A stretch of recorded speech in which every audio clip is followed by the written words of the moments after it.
ನಮಸ್ಕಾರ ಆತ್ಮೀಯ ಸ್ನೇಹಿತರೆ. I, Mr. Basavaraj Nippani, would like to welcome you all for Karnataka Academy YouTube education channel. Dear friends, as you all know, in our previous video class, we have discussed about one of the important topics of your GPS or English syllabus, that is degrees of comparison. In today's class, we shall pick up one more important topic, that is modal verbs. ಆತ್ಮೀಯ ಸ್ನೇಹಿತರೆ, ತಮಗೆಲ್ಲರಿಗೂ ಮತ್ತೊಮ್ಮೆ ನಮಸ್ಕಾರಗಳು. ಹಿಂದಿನ ಸಂಚಿಕೆಯಲ್ಲಿ ನಾವು ನಿಮ್ಮ GPS English ಸಿಲೆಬಸ್ನ ಪ್ರಮುಖವಾಗಿರ್ತಕ್ಕಂಥ ಟಾಪಿಕ್ಕು ಡಿಗ್ರೀಸ್ ಆಫ್ ಕಂಪ್ಯಾರಿಸನ್ ಅಂತಂದರೆ ತರತಮ ವಾಚಕಗಳ ಬಗ್ಗೆ ವಿಸ್ತೃತವಾಗಿ ಅಧ್ಯಯನವನ್ನು ಮಾಡಿದ್ದೇವೆ. ಇವತ್ತಿನ ಒಂದು ಸಂಚಿಕೆಯಲ್ಲಿ ನಾವು ಮತ್ತೊಂದು ಇಂಪಾರ್ಟೆಂಟ್ ಟಾಪಿಕ್ಕು ಅದು ಯಾವುದಂತಂದರೆ ಮೋಡಲ್ ವರ್ಬ್ಸ್, ರೀತಿ ಸೂಚಕ ಸಹಾಯಕ ಕ್ರಿಯಾಪದಗಳ ಬಗ್ಗೆ ವಿಸ್ತೃತವಾಗಿ ಅಧ್ಯಯನ ಮಾಡೋಣ. ಹಾಗಾದರೆ let us come back to today's class. Before we go to discuss modal verbs and understand, let us try to understand what are helping verbs or what are auxiliary verbs. Dear friends, as you all know, in previous video classes already we have discussed about verbs. ನಾವು ಈಗಾಗಲೇ ಕ್ರಿಯಾಪದಗಳ ಬಗ್ಗೆ ಅಧ್ಯಯನ ಮಾಡಿದ್ದೇವೆ. ಕ್ರಿಯಾಪದಗಳಂತಂದ್ರೆ ಏನು? ಯಾವ ಒಂದು ಶಬ್ದ ಕ್ರಿಯೆಯನ್ನು ಸೂಚಿಸ್ತದೆ ಅದಕ್ಕೆ ಕ್ರಿಯಾಪದ ಅಂತ ಕರಿತೀವಿ. ಆಮೇಲೆ ಕ್ರಿಯಾಪದಗಳಲ್ಲಿ ಎರಡು ಮುಖ್ಯವಾಗಿರ್ತಕ್ಕಂಥ ಪ್ರಕಾರಗಳಿದಾವೆ. ಒಂದನೇದು ಯಾವುದು? ಮುಖ್ಯ ಕ್ರಿಯಾಪದಗಳು, ಆಮೇಲೆ ಸಹಾಯಕ ಕ್ರಿಯಾಪದಗಳು. ನಾವು ಮುಖ್ಯ ಕ್ರಿಯಾಪದಗಳಲ್ಲಿ ಮತ್ತೆ ಬೇರೆ ಬೇರೆ ರೀತಿಯಾಗಿರ್ತಕ್ಕಂಥ ಪ್ರಕಾರಗಳನ್ನು ನೋಡಿದ್ದೇವೆ. There are various types in main verbs or principal verbs such as finite verbs and non finite verbs. ಆಮೇಲೆ ಫೈನೈಟ್ ವರ್ಬ್ಸ್ ನಲ್ಲಿ ಇರ್ತಕ್ಕಂಥ ಪ್ರಕಾರಗಳು ಟ್ರಾನ್ಸಿಟಿವ್ ವರ್ಬ್, ಇಂಟ್ರಾನ್ಸಿಟಿವ್ ವರ್ಬ್, ಆಮೇಲೆ ನಾನ್ ಫೈನೈಟ್ ಇರ್ತಕ್ಕಂಥ ಇನ್ಫೈನಿಟಿವ್ಸ್, gerunds and participles. These all kinds of different kinds of verbs have been already discussed in the previous video class. ಆಮೇಲೆ ಮತ್ತೊಂದು ಮುಖ್ಯವಾಗಿರ್ತಕ್ಕಂಥ ಪ್ರಕಾರ ಯಾವುದು ಕ್ರಿಯಾಪದಗಳಲ್ಲಿ? The second main kind of verb is ಸಹಾಯಕ ಕ್ರಿಯಾಪದಗಳು. ಸಹಾಯಕ ಕ್ರಿಯಾಪದಗಳು means we have discussed about helping verbs or auxiliary verbs. ಸಹಾಯಕ ಕ್ರಿಯಾಪದಗಳು ಅಥವಾ auxiliary verbs. ಹಾಗಾದ್ರೆ ಈ ಸಹಾಯಕ ಕ್ರಿಯಾಪದಗಳಂತಂದ್ರೆ ಏನು ಅದನ್ನ ಸ್ವಲ್ಪ ಮಟ್ಟಿಗೆ ಅರ್ಥ ಮಾಡ್ಕೊಳ್ಳೋಣ. ಮೊದಲಿಗೆ before we go and discuss about modal verbs, let us try to understand what are the different kinds of helping verbs or auxiliary verbs. As you all know, the word or the verb which helps main verb in the sentence is called helping verb. ಅಂತಂದ್ರೆ ಒಂದು ಕೊಟ್ಟಿರತಕ್ಕಂಥ ವಾಕ್ಯದಲ್ಲಿ ಮುಖ್ಯ ಕ್ರಿಯಾಪದಕ್ಕೆ ಸಹಾಯವನ್ನು ಮಾಡಿರ್ತಕ್ಕಂಥ ಮತ್ತೊಂದು ಕ್ರಿಯಾಪದಕ್ಕೆ ನಾವೇನಂತ ಕರಿತೇವೆ? ಸಹಾಯಕ ಕ್ರಿಯಾಪದ ಅಥವಾ auxiliary verbs ಅಂತ ಕರಿತೇವೆ. ಗೊತ್ತಾಯ್ತಲ್ಲ? ಆಮೇಲೆ ಈ auxiliary verbs ಗಳಲ್ಲಿ ಅಥವಾ ಸಹಾಯಕ ಕ್ರಿಯಾಪದಗಳಲ್ಲಿ ಎಷ್ಟು ಪ್ರಕಾರಗಳಿದಾವೆ? There are two different types. First one is primary auxiliaries and the second one is modal auxiliaries. ಮೂಲ ಸಹಾಯಕ ಕ್ರಿಯಾಪದಗಳು ಮತ್ತು ರೀತಿವಾಚಕ ಅಥವಾ ರೀತಿ ಸೂಚಕ ಸಹಾಯಕ ಕ್ರಿಯಾಪದಗಳು. ಹಾಗಾದ್ರೆ ಸಹಾಯಕ ಕ್ರಿಯಾಪದಗಳು ಯಾವ ರೀತಿಯಾಗಿ ಸಹಾಯವನ್ನು ಮಾಡ್ತವೆ ಅದನ್ನ ಈಗಾಗಲೇ ನಾವು ಅಧ್ಯಯನ ಮಾಡಿದ್ದೇವೆ. So here there are many types in primary auxiliaries and there are many types in modal auxiliaries. Let us try to understand them. When it comes to primary auxiliaries, there are three different forms. When it comes to primary auxiliaries, there are three different forms such as be form of verbs. Primary auxiliaries ಗಳಲ್ಲಿ be form of verbs ಗಳಿದಾವೆ, do forms of verbs ಗಳಿದಾವೆ, ಆಮೇಲೆ have forms of verbs ಗಳಿದಾವೆ.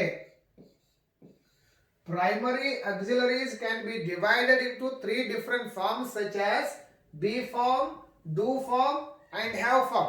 ಹಾಗಾದ್ರೆ ಇವುಗಳಲ್ಲಿ ಇರ್ತಕ್ಕಂಥ ಮತ್ತೆ ವಿಧಗಳು ಯಾವ್ಯಾವು ಇಲ್ಲಿ ನೋಡ್ಕೊಳ್ರಿ. Be has other forms.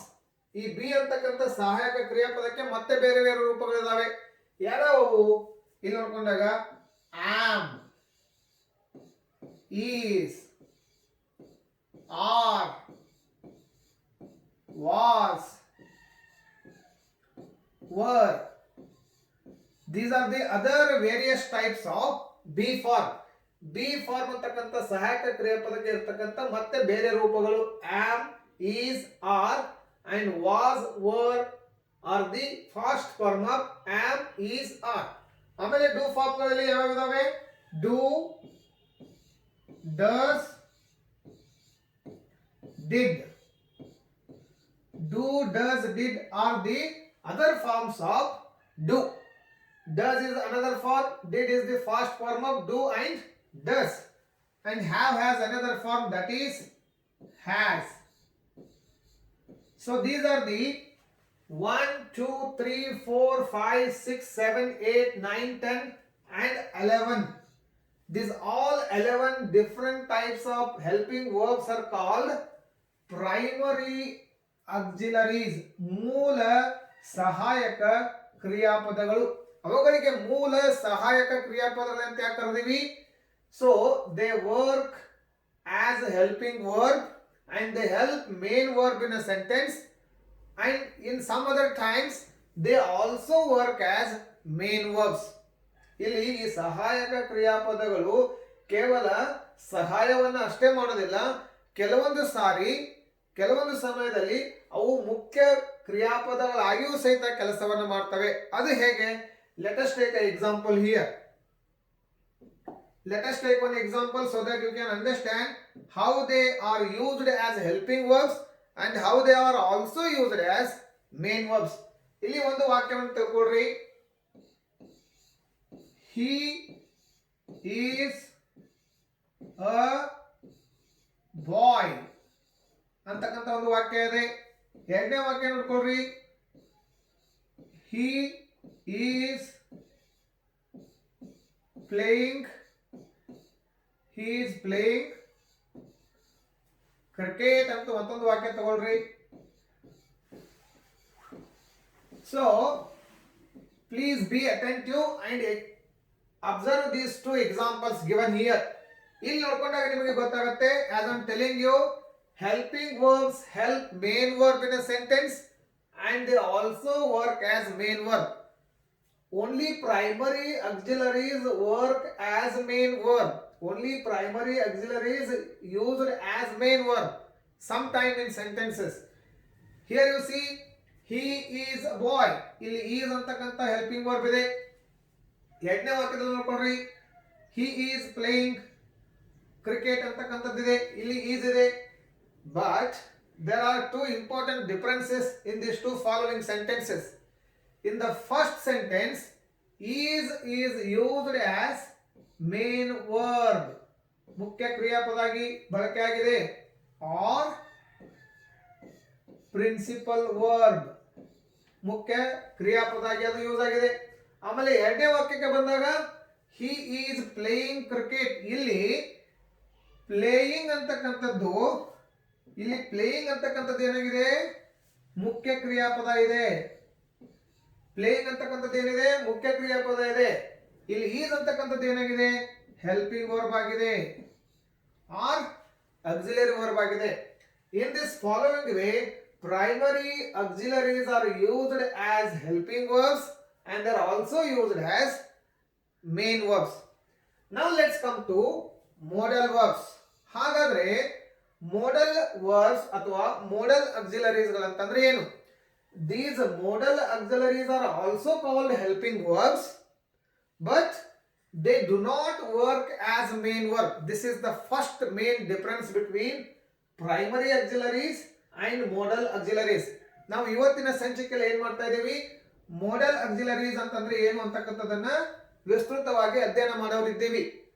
ಆದರೆ ಅದಕ್ಕಿಂತ ಮುಂಚೆ ನಮಗೆ ಪ್ರೈಮರಿ auxiliariesಗಳ ಬಗ್ಗೆ knowledge ಇರಬೇಕಾಗ್ತದೆ, so that we can very easily understand the use of modal auxiliaries. So ಇಲ್ಲಿ ಮೊದಲನೇ ಡಿಫರೆನ್ಸ್ ಏನು? ಮೊದಲನೇ ವ್ಯತ್ಯಾಸ ಏನು? Primary auxiliaries are used as helping verbs and they are also used as main verbs. But when it comes to modal auxiliaries, they are only used as helping verbs. They are not used as main verbs. These modal auxiliaries are always used along with main verb. ನಾವು modal auxiliaries ಗಳನ್ನ ಯಾವಾಗಲೂ ಮುಖ್ಯ ಕ್ರಿಯಾಪದಗಳ ಜೊತೆಗೇನೆ use ಮಾಡ್ತೀವಿ. This is the first basic difference between modal auxiliaries. ಹಾಗಾದ್ರೆ ಈ modal ಆಕ್ಸಿಲರೀಸ್ ಗಳಲ್ಲಿ ಎಷ್ಟು ಪ್ರಕಾರಗಳಿದಾವೆ? There are 13 modal auxiliaries. How many are there? There are 13 modal auxiliaries. 13 ಮುಖ್ಯ ಪ್ರಕಾರಗಳಿದಾವೆ. ಪ್ರೈಮರಿ ಆಕ್ಸಿಲರೀಸ್ ಗಳಲ್ಲಿ ಎಷ್ಟಿದಾವೆ? 11 ಪ್ರಕಾರಗಳಿದಾವೆ. ನೋಡ್ಕೊಳ್ರಿ, ಪ್ರೈಮರಿ ಆಕ್ಸಿಲರೀಸ್ ಗಳಲ್ಲಿ 11 ಇದಾವೆ. ಆಮೇಲೆ ಮೋಡಲ್ ಆಕ್ಸಿಲರೀಸ್ ಗಳಲ್ಲಿ ಎಷ್ಟಿದಾವೆ? 13 ಇದಾವೆ. Then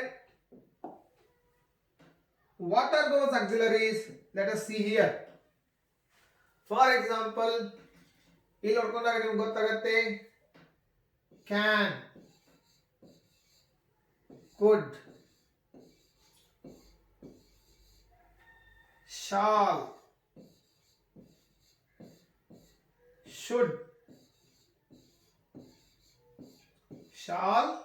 should, will, would,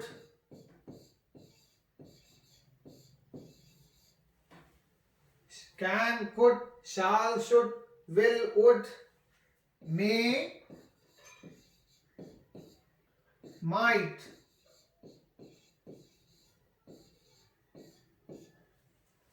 one, two, three, four, five, six, seven, eight. Then must,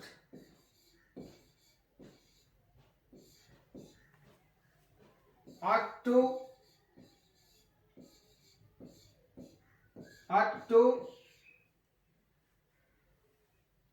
dare, need, and used to. So ಇವಾಗ count ಮಾಡಿ, 1, 2, 3, 4, 5, 6, 7, 8, 9, 10, 11, 12, 13. ಸೊ 13 ಪ್ರಕಾರದ ಮೋಡಲ್ ಆಕ್ಸಿಲರೀಸ್ ಗಳನ್ನ ಅಥವಾ ಮೋಡಲ್ ವರ್ಬ್ಸ್ ಗಳನ್ನ ನಾವೇನ್ ಮಾಡ್ತೇವೆ? ಬಳಸ್ತೇವೆ ಇಂಗ್ಲಿಷ್ ಭಾಷೆಯಲ್ಲಿ. ಇಲ್ಲಿ ನೋಡ್ಕೊಳ್ರಿ, ಕ್ಯಾನ್ ಅಂತಕ್ಕಂತಹ ಮೋಡಲ್ ಆಕ್ಸಿಲರಿಯ ಭೂತಕಾಲದ ರೂಪ ಏನು? ಕುಡ್. ಶಾಲ್ ದ ಭೂತಕಾಲದ ರೂಪ ಶುಡ್. ವಿಲ್ ದ ಭೂತಕಾಲದ ರೂಪ ವುಡ್. ಮೇ ಭೂತಕಾಲದ ರೂಪ ಮೈಟ್. ಮಸ್ಟ್ ಗೆ ಭೂತಕಾಲದ ರೂಪ ಇಲ್ಲ, ಹಟ್ಟುಗೆ ಭೂತಕಾಲದ ರೂಪ ಇಲ್ಲ, ಡೇರ್ ಗೆ ಭೂತಕಾಲದ ರೂಪ ಇಲ್ಲ, ನೀಡ್ ಗೆ ಭೂತಕಾಲದ ರೂಪ ಇಲ್ಲ, ಯೂಸ್ ಟು ಗೆ ಭೂತಕಾಲದ ರೂಪ ಇಲ್ಲ. ಗೊತ್ತಾಯ್ತಲ್ಲ? These are 13 different types of modal auxiliaries. So now let us try to understand what is mean by modal auxiliaries. ಹಾಗಾದ್ರೆ ರೀತಿ ಸೂಚಕ ಸಹಾಯಕ ಕ್ರಿಯಾಪದಗಳಂತಂದ್ರೆ ಏನು? That is very very important to discuss here. So ಇಲ್ಲಿ ನೀವು ಈ ವಾಕ್ಯದ ಅರ್ಥವನ್ನ ಪಡ್ಕೊಂಡಾಗ, ಈ ಒಂದು ಮೋಡಲ್ ಆಕ್ಸಿಲರಿಯ ಕನ್ನಡದ ಅರ್ಥವನ್ನ ಪಡ್ಕೊಂಡಾಗ ನಿಮಗೆ ಗೊತ್ತಾಗುತ್ತೆ, ರೀತಿ ಸೂಚಕ ಸಹಾಯಕ ಕ್ರಿಯಾಪದ means the helping verb which express mode of an action. ಅಂತಂದ್ರೆ ಯಾವ ಒಂದು ಸಹಾಯಕ ಕ್ರಿಯಾಪದ ಕ್ರಿಯೆಯ ಆಕ್ಷನ್ ಅನ್ನ, ಕ್ರಿಯೆಯ ಮೋಡ್ ಅನ್ನ, ಕ್ರಿಯೆಯ ರೀತಿಯನ್ನ ಸೂಚಿಸುತ್ತದೆ. which describes the mode of an action. mode means ರೀತಿ. ಯಾವ ಸಹಾಯಕ ಕ್ರಿಯಾಪದದ ರೀತಿಯನ್ನ ಸೂಚಿಸುತ್ತದೆ ಅದಕ್ಕೆ ನಾವೇನಂತ ಕರಿತೀವಿ? ಮೋಡಲ್ ಆಕ್ಸಿಲರಿ ಅಂತ ಕರಿತೀವಿ. So this modal auxiliary is used to describe or to indicate or to denote the mode of an action, and it also used to express the possibility of an action, the probability of action, the wish of an action, the permission or the duty or the obligation or the compulsion. ಈ ರೀತಿಯಾಗಿ ಈ modal auxiliaries ಗಳು mode of action ಅನ್ನು ಏನ್ ಮಾಡ್ತವೆ? Describe ಮಾಡ್ತವೆ. They describe the mode of an action. ರೀತಿಯನ್ನ ಸೂಚನೆ ಮಾಡಲಿಕ್ಕೆ ಅವುಗಳನ್ನ ನಾವೇನ್ ಮಾಡ್ತೀವಿ? ಇಂಗ್ಲಿಷ್ ಭಾಷೆಯಲ್ಲಿ ಬಳಸ್ತೀವಿ. ಹಾಗಾಗಿ ಅವುಗಳಿಗೆ ಏನಂತ ಕರಿತೀವಿ? Modal auxiliaries which express or indicate or denote mode of an action. They are called modal auxiliaries. ಆಮೇಲೆ ಇಲ್ಲಿ ಮತ್ತೊಂದು ಬೇಸಿಕ್ ಆಗಿರ್ತಕ್ಕಂಥ ರೂಲ್ ಅನ್ನ ಅರ್ಥ ಮಾಡ್ಕೊಳ್ರಿ. About the differences between primary auxiliaries and modal auxiliaries. ಗೊತ್ತಾಯ್ತಲ್ಲ, ಇಲ್ಲಿ ಮೋಡಲ್ ಆಕ್ಸಿಲರೀಸ್ ಗಳಿಗೆ ಯಾವುದೇ ರೀತಿಯಾಗಿರ್ತಕ್ಕಂಥ ಫಾರ್ಮ್ ಚೇಂಜ್ ಆಗೋದಿಲ್ಲ. ಇಲ್ಲಿ ನೋಡ್ರಿ, ಆದ್ರೆ ಮುಖ್ಯ ಕ್ರಿಯಾಪದಗಳು ಏನ್ ಮಾಡ್ತವೆ, ತಮ್ಮ ಭೂತಕಾಲದ ರೂಪವನ್ನು ಪಡ್ಕೊಳ್ತವೆ, ಪಾರ್ಟಿಸಿಪಲ್ ಪಾತ್ರದ ರೂಪವನ್ನು ಪಡ್ಕೊಳ್ತವೆ. ಆದ್ರೆ ಇವುಗಳು ಹಾಗಲ್ಲ.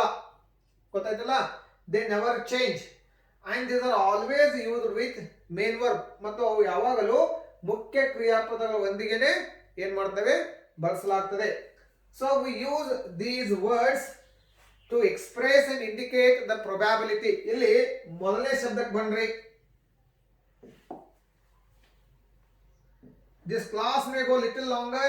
You have to bear and you have to pay attention here. Can ಅಂತಕ್ಕಂಥ ಶಬ್ದ ಇದೆ ಇಲ್ಲಿ. ಕ್ಯಾನ್ ಅಂತಕ್ಕಂಥ ಶಬ್ದ ಇದೆ ಇಲ್ಲಿ. ಕ್ಯಾನ್ ಅಂತಕ್ಕಂಥ ಶಬ್ದ ಇದೆ. ಅದು ಏನನ್ನು ಸೂಚಿಸುತ್ತದೆ?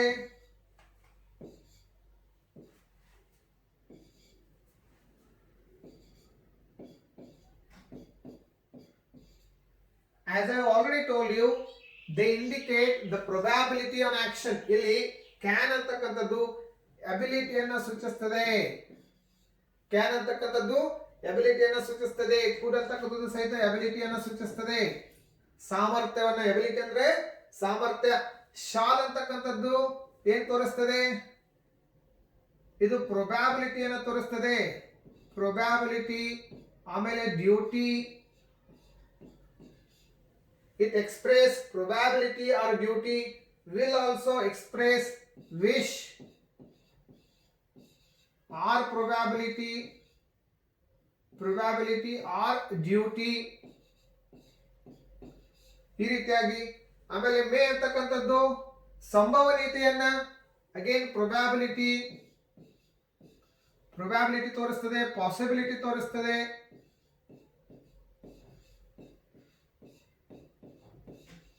ಆಮೇಲೆ ಮೇ ಅಂತಕ್ಕಂಥದ್ದು ರಿಕ್ವೆಸ್ಟ್ ತೋರಿಸ್ತದೆ. Some time it can show request. ಆಮೇಲೆ permission. I hope you are getting this. Permission ಅನ್ನು ತೋರಿಸ್ತದೆ. ಮೈಟ್ ಅಂತಕ್ಕಂಥದ್ದು ಸಹಿತ ಈ ಒಂದು ಎಕ್ಸ್ಪ್ರೆಷನ್ ಅನ್ನು ತೋರಿಸ್ತದೆ. ಮಸ್ಟ್ ಅಂತಕ್ಕಂಥದ್ದು ಆಬ್ಲಿಗೇಷನ್ ಅನ್ನು ತೋರಿಸ್ತದೆ. ಆಬ್ಲಿಗೇಷನ್ ಅಂಡ್ ಕಂಪಲ್ಷನ್, ಕರಾರತೆಯನ್ನ, ಡ್ಯೂಟಿಯನ್ನ, ಕಂಪಲ್ಷನ್ ಅನ್ನು ತೋರಿಸ್ತದೆ. ಅಟ್ಟು ಅಂತಕ್ಕಂಥದ್ದು ಸಹಿತ ತೋರಿಸ್ತದೆ, ಡ್ಯೂಟಿಯನ್ನು ತೋರಿಸ್ತದೆ, ಆಬ್ಲಿಗೇಷನ್ ಅನ್ನು ತೋರಿಸ್ತದೆ, ಕಂಪಲ್ಷನ್ ಅನ್ನು ತೋರಿಸ್ತದೆ. ಡೇರ್ ಅಂತಕ್ಕಂಥದ್ದು ಏನನ್ನ ಸೂಚಿಸ್ತದೆ? ಧೈರ್ಯವನ್ನ, ಮೀನ್ಸ್ ಅಬಿಲಿಟಿಯನ್ನು ತೋರಿಸ್ತದೆ. ಅದು ಸಾಮರ್ಥ್ಯವನ್ನು ತೋರಿಸ್ತದೆ. ನೀಡ್ ಏನು ತೋರಿಸ್ತದೆ? ನೆಸೆಸಿಟಿಯನ್ನು ತೋರಿಸ್ತದೆ. ಗೊತ್ತಾಯ್ತಲ್ಲ? ಈ ರೀತಿಯಾಗಿರ್ತಕ್ಕಂಥ ಭಾವನೆಗಳನ್ನ, ಕ್ರಿಯೆಯ ಭಾವನೆಗಳನ್ನ ಎಕ್ಸ್ಪ್ರೆಸ್ ಮಾಡ್ಲಿಕ್ಕೆ ನಾವೇನ್ ಮಾಡ್ತೀವಿ? ಇವುಗಳನ್ನ ಏನ್ ಮಾಡ್ತೀವಿ? ಯೂಸ್ ಮಾಡ್ತೀವಿ. ಯೂಸ್ ಟು ಅಂತಕ್ಕಂಥದ್ದು ಭೂತಕಾಲದಲ್ಲಿ ಇರ್ತಕ್ಕಂಥ ಪ್ರೊಬ್ಯಾಬಿಲಿಟಿಯನ್ನ, ಆಮೇಲೆ ಪಾಸಿಬಿಲಿಟಿಯನ್ನ ತೋರಿಸಲಿಕ್ಕೆ ಯೂಸ್ ಆಗ್ತದೆ.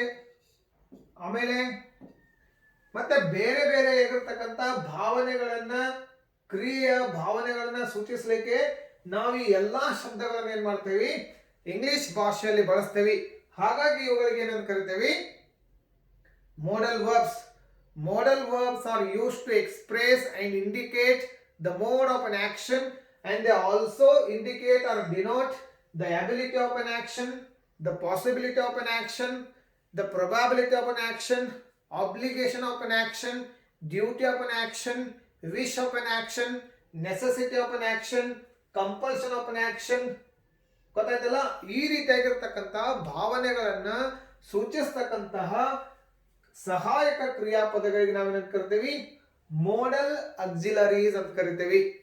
ಸೊ ಹಾಗಾದ್ರೆ ಈ ಮೋಡಲ್ ಆಕ್ಸಿಲರೀಸ್ ಗಳನ್ನ ಯಾವ ರೀತಿಯಾಗಿ ನಾವು ಭಾಷೆಯಲ್ಲಿ ಬಳಸ್ತೀವಿ ಅಂತಕ್ಕಂಥದ್ದನ್ನ ಈಗ ಅಧ್ಯಯನ ಮಾಡಲಿಕ್ಕೆ ಆರಂಭ ಮಾಡೋಣ. The use of modal verbs. Let us now try to understand the use of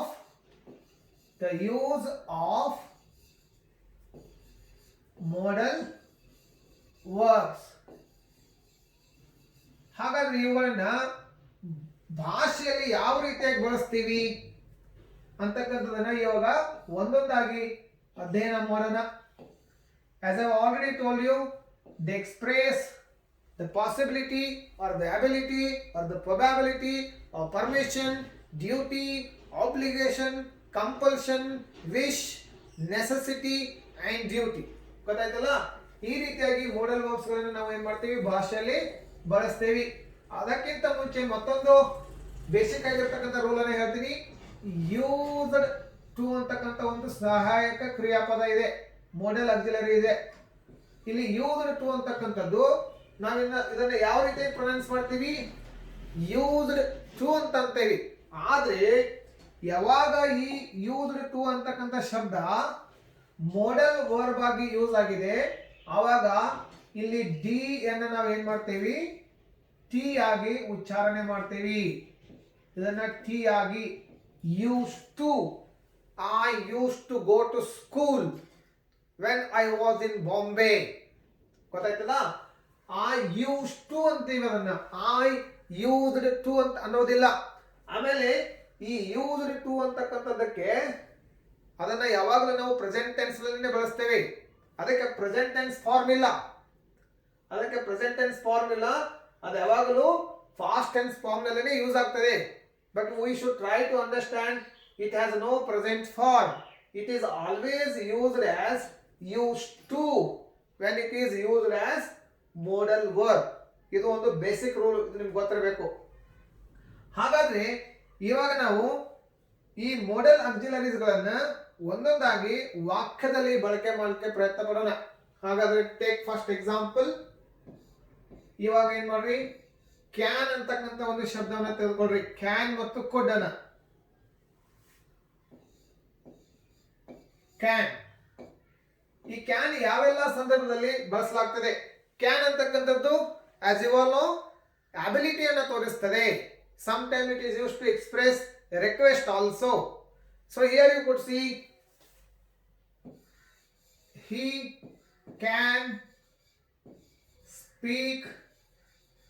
can speak Tamil. ಈ ಒಂದು ವಾಕ್ಯದಲ್ಲಿ ಕ್ಯಾನ್ ಏನ್ ಮಾಡ್ತಾ ಇದೆ, this is denoting the ability of him. He ಅಂತಕ್ಕಂಥ ವ್ಯಕ್ತಿಯ ಸಾಮರ್ಥ್ಯವನ್ನು ಅದು ಏನ್ ಮಾಡ್ತಾ ಇದೆ, ತೋರಿಸ್ತಾ ಇದೆ. He can speak Tamil. ಬೇರೆ ಉದಾಹರಣೆ ತೆಗೆದುಕೊಳ್ರಿ.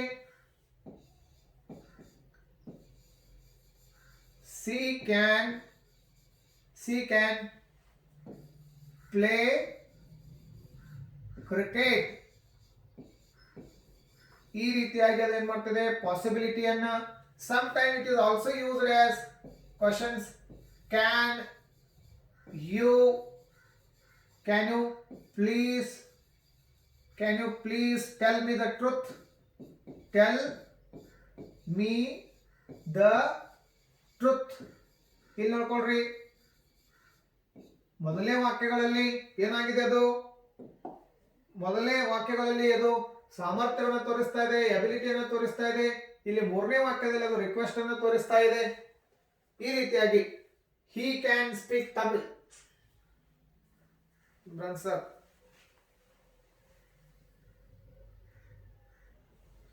ಸ್ನೇಹಿತರೆ, ಇವತ್ತು 4 ಸಾರಿ ಕರೆಂಟ್ ಹೋಯ್ತು. 4 ಸಾರಿ ಮತ್ತೆ ನಾನು ಮರಳಿ ವಿಡಿಯೋನ ಮಾಡ್ತಾ ಇದ್ದೇನೆ. and this time also once again there was a electricity cut off, so I am extremely sorry for that. Let us come back to can and could. ಇವಾಗ ನಾವು ಕ್ಯಾನ್ ಮತ್ತು ಕುಡ್ ಅಂತಕ್ಕಂತಹ ಸಹಾಯಕ ಕ್ರಿಯಾಪದಗಳನ್ನ ಅಥವಾ ರೀತಿ ಸೂಚಕ ಕ್ರಿಯಾಪದಗಳನ್ನು ಯಾವ ರೀತಿಯಾಗಿ ಬಳಸ್ತೀವಿ ಅಂತಕ್ಕಂಥದ್ರ ಬಗ್ಗೆ ತಿಳ್ಕೊಳ್ಳೋಕೆ ಪ್ರಯತ್ನ ಪಡೋಣ. ಸೊ ಇಲ್ಲಿ ನೋಡ್ಕೊಳ್ಳಿ, example number first, I can speak Tamil. ಇಲ್ಲಿ ಕ್ಯಾನ್ ಅಂತಕ್ಕಂಥದ್ದು, ಆಮೇಲೆ ಸಿ ಕ್ಯಾನ್ ಪ್ಲೇ ಕ್ರಿಕೆಟ್, ಇಲ್ಲಿ ಸಹಿತ ಕ್ಯಾನ್ ಅಂತಕ್ಕಂಥದ್ದು. ಮೂರನೇ ವಾಕ್ಯದಲ್ಲಿ ಕ್ಯಾನ್ ಅಂತಕ್ಕಂಥದ್ದು. ಇಲ್ಲಿ ನೋಡ್ಕೊಂಡಾಗ ನಿಮ್ಗೆ ಅರ್ಥ ಆಗುತ್ತೆ. As I already told you, can is the modal verb which indicates possibility or which indicates ability or which request. ಇಲ್ಲಿ ನೋಡ್ಕೊಂಡಾಗ ಗೊತ್ತಾಗುತ್ತೆ, ಐ ಕ್ಯಾನ್ ಸ್ಪೀಕ್ ತಮಿಳ್. ಇಲ್ಲಿ ಅದು ಏನು ತೋರಿಸ್ತಾ ಇದೆ, ಅಬಿಲಿಟಿಯನ್ನ. ಅದು ಅಬಿಲಿಟಿನ ತೋರಿಸ್ತಾ ಇದೆ. In second sentence also it shows ability of her, ability of I. ಇಲ್ಲಿ can you please tell me the truth, ಇಲ್ಲಿ ಏನ್ ತೋರಿಸ್ತಾ ಇದೆ, ರಿಕ್ವೆಸ್ಟ್ ಅನ್ನ, ಇಲ್ಲಿ ಅದು ಏನ್ ಮಾಡ್ತಾ ಇದೆ, ರಿಕ್ವೆಸ್ಟ್ ಅನ್ನ ತೋರಿಸ್ತಾ ಇದೆ. In these following ways can be used in many ways, so that can be used to express ability, possibility or request. ಈ ರೀತಿಯಾಗಿ ನಾವು ಕ್ಯಾನ್ ಶಬ್ದವನ್ನ ಇಂಗ್ಲಿಷ್ ಭಾಷೆಯಲ್ಲಿ ಬಳಸ್ತೀವಿ. ಹಾಗಾದ್ರೆ ಮುಂದೆ ಇವಾಗ ಕುಡ್ ಅಂತಕ್ಕಂಥ ಶಬ್ದವನ್ನು ತೆಗೆದುಕೊಳ್ಳೋಣ. ಇಲ್ಲಿ ಕುಡ್ ಅಂತಕ್ಕಂಥ ಶಬ್ದವನ್ನ ನಾವು ಕ್ಯಾನ್ ದ ಫಾಸ್ಟ್ ಫಾರ್ಮ್ ಆಗಿ ಭೂತಕಾಲದ ರೂಪವಾಗಿ ಯೂಸ್ ಮಾಡ್ತೇವೆ. ಈ ಕುಡ್ ಅಂತಕ್ಕಂಥ ಶಬ್ದ ರಿಕ್ವೆಸ್ಟ್ ಅನ್ನ ಮಾಡ್ಲಿಕ್ಕೆ ಯೂಸ್ ಆಗ್ತದೆ, ಆಮೇಲೆ ಅಬಿಲಿಟಿಯನ್ನು ತೋರಿಸಲಿಕ್ಕೆ ಯೂಸ್ ಆಗ್ತದೆ. ಆಮೇಲೆ ಈ ಕುಡ್ ಅಂತಕ್ಕಂಥ ಶಬ್ದವನ್ನು ನಾವು ಇಂಡೈರೆಕ್ಟ್ ಸ್ಪೀಚ್ ನಲ್ಲಿ ಕ್ಯಾನ್ ದ ಭೂತಕಾಲದ ರೂಪವಾಗಿ ಯೂಸ್ ಮಾಡ್ತೀವಿ. ಅದು ಹೇಗೆ ಅಂತಕ್ಕಂಥದ್ದು ನೋಡ್ಕೊಳ್ಳೋಣ. ಇಲ್ಲಿ C said that she said that she could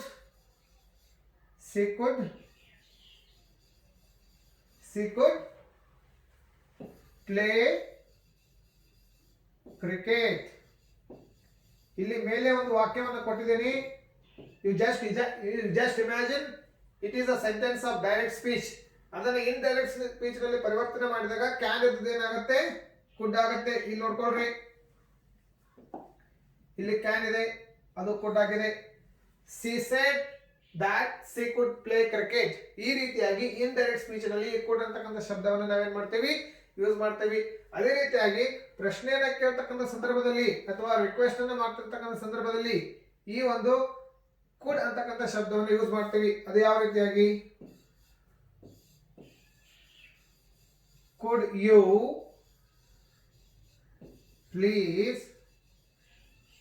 please sit here, could you please sit here, and you may ask me what is the difference between can you or could you. ಇಲ್ಲಿ can ಅಂತಕ್ಕಂಥದ್ದನ್ನು ಸಹಿತ request ಮಾಡ್ತಾ ಇದೆ, ಕುಡ್ ಅಂತಕ್ಕಂಥ ಶಬ್ದವನ್ನು ಸಹಿತ request ಮಾಡ್ತಾ ಇದೆ. this gives lesser expression but this gives more polite expression, more polite. ಇಲ್ಲಿ could ಅನ್ನು ಯೂಸ್ ಮಾಡೋದು, it will become little more polite. ಇಲ್ಲಿ ಪೊಲೈಟ್ ಆಗಿರ್ತಕ್ಕಂಥ ರಿಕ್ವೆಸ್ಟ್ ಅನ್ನ ಮಾಡ್ತಿರ್ತಕ್ಕಂಥ ಸಂದರ್ಭದಲ್ಲಿ ಕುಡ್ ಅಂತಕ್ಕಂಥ ಶಬ್ದವನ್ನ ಯೂಸ್ ಮಾಡ್ತೀವಿ. she said that she could play cricket. could you please sit here, can you please tell me the truth. both are requesting, but here lesser expression, here polite expression.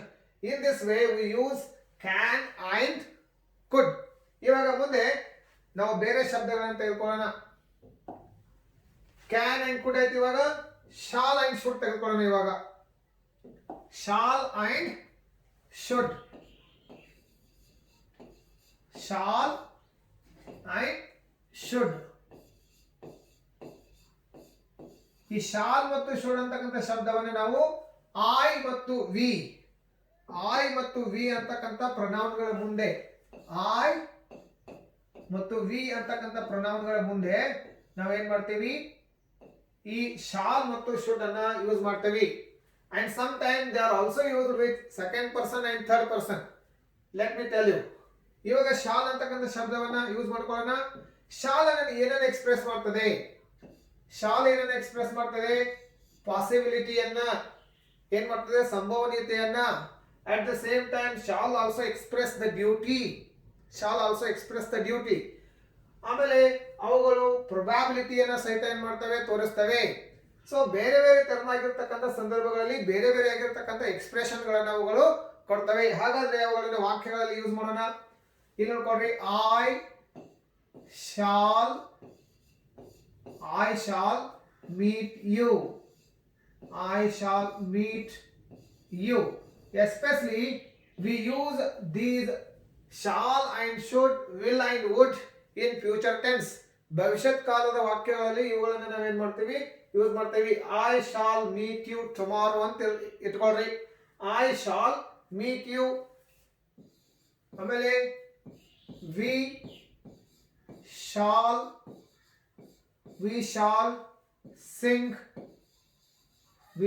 sing well. ನಾವು ಚೆನ್ನಾಗಿ ಹಾಡಬಲ್ಲೆವು. ಇಲ್ಲಿ ನೋಡ್ಕೊಳ್ರಿ. And sometimes this is also used to show duty.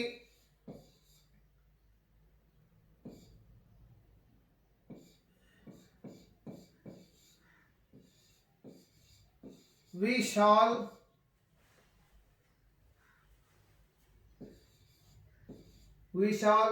go to market.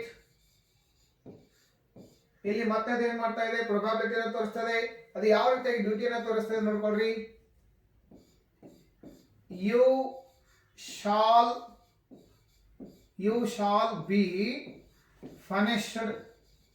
ಇಲ್ಲಿ ಏನ್ ಮಾಡ್ತಾ ಇದೆ, this is expressing threat or ಅಂಜಿಕೆನ ತೋರಿಸ್ತಾ ಇದೆ. You shall be punished. ನೀವು ಒಂದು ವೇಳೆ ಹೇಳಿದ ಕೆಲಸವನ್ನ ಮಾಡದೇ ಇದ್ರೆ ಯು ಶಾಲ್ ಬಿ ಫನಿಶ್ಡ್. ಇಲ್ಲಿ ಶಾಲ್ ಅಂತಕ್ಕಂಥದ್ದು ಥ್ರೆಟ್ ಅನ್ನ ತೋರಿಸ್ತಾ ಇದೆ. ಇಲ್ಲಿ ನೋಡ್ಕೊಳ್ರಿ, ಇದು ಥ್ರೆಟ್ ಅನ್ನ ಎಕ್ಸ್ಪ್ರೆಸ್ ಮಾಡ್ತಾ ಇದೆ. ಇಲ್ಲಿ ಪ್ರೊಬಾಬಿಲಿಟಿಯನ್ನ, ಇಲ್ಲಿ ಸಂಭವನೀಯತೆಯನ್ನ, ಇಲ್ಲಿ ಸಂಭವನೀಯತೆಯನ್ನ ಅಥವಾ ಸಾಮರ್ಥ್ಯವನ್ನ. I shall meet you probability, ಭವಿಷ್ಯತ್ತತೆಯನ್ನ. ವಿ ಶಾಲ್ ಸಿಂಗ್ ವೆಲ್, ನಾವು ಹಾಡನ್ನ ಚೆನ್ನಾಗಿ ಹಾಡಬಲ್ಲೆವು. ಸಾಮರ್ಥ್ಯವನ್ನ, ಅಬಿಲಿಟಿಯನ್ನ ಅಥವಾ ಪಾಸಿಬಿಲಿಟಿಯನ್ನ ಅಥವಾ ಪ್ರೊಬಾಬಿಲಿಟಿಯನ್ನ. ಇಲ್ಲಿ ಸಹಿತ ಹಾಗೆ ಇಲ್ಲಿ ಯು ಶಾಲ್ ಬಿ ಫನಿಶ್ಡ್, ಇಲ್ಲಿ ಥ್ರೆಟ್ ಅನ್ನ ಯು ಶಾಲ್ ಬಿ ಫನಿಶ್ಡ್. ಒಂದು ವೇಳೆ ನೀನು ಹೇಳಿದ ಕೆಲಸವನ್ನು ಮಾಡದೇ ಇದ್ರೆ ಯು ಶಾಲ್ ಬಿ ಫನಿಶ್ಡ್ ಥ್ರೆಟ್ ಅನ್ನ ತೋರಿಸ್ತದೆ. ಆಮೇಲೆ ಇವುಗಳನ್ನ ಕ್ವಶನ್ ಗಳನ್ನಾಗಿ ಸಹಿತ ನಾವೇನ್ ಮಾಡ್ತೀವಿ, ಯೂಸ್ ಮಾಡ್ತೀವಿ. ಯಾವ ರೀತಿಯಾಗಿ,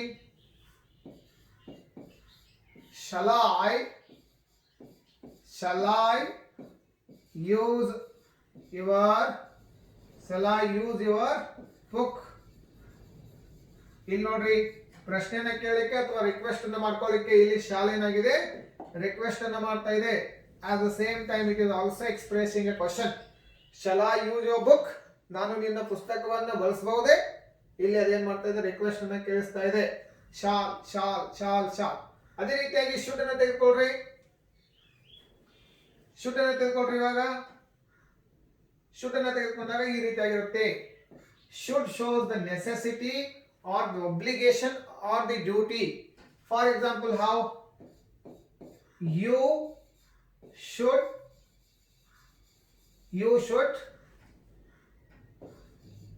work hard.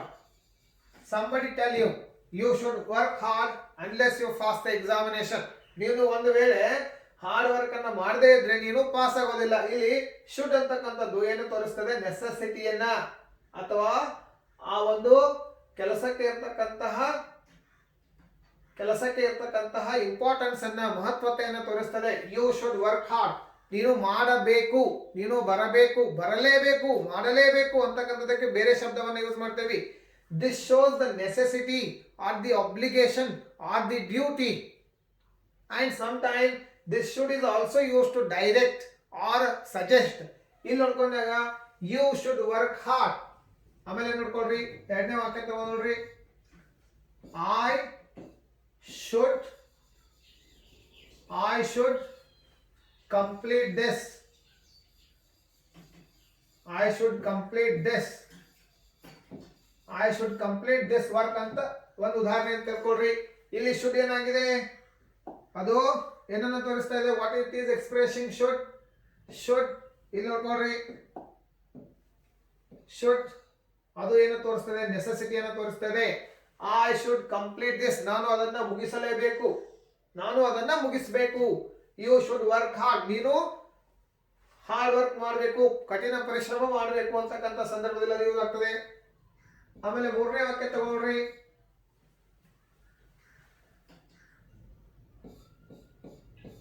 we should keep quiet.